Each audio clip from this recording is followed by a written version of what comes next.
কেমনে শোনাবো তোমায় গান। তাই কবির হাত দিয়ে বলেছে আমি শিল্পী হতে চাই, কিন্তু এখনো স্বরলিপি শিখা হয়নি। সবাই আমাকে আশীর্বাদ করবেন, ছোট মেয়ে হিসাবে, বোন হিসাবে যেন একটু করে উঠতে পারি।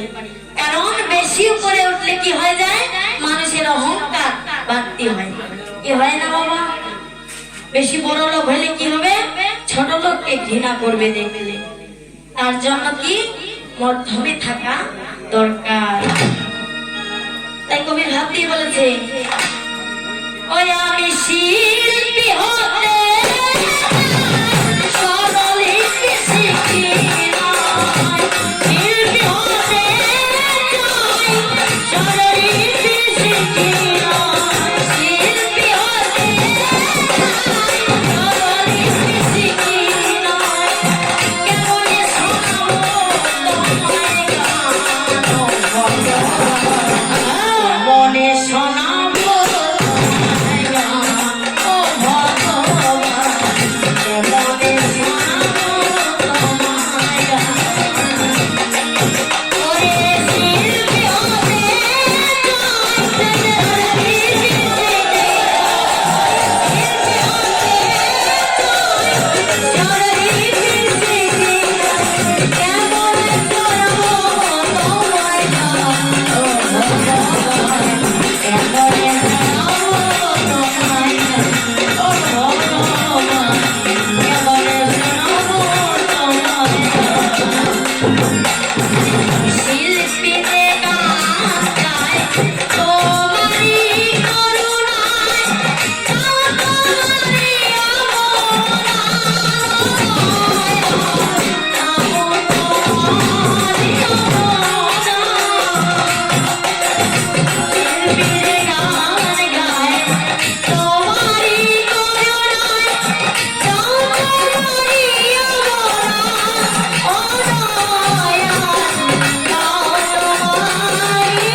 আরেকটা বই আছে।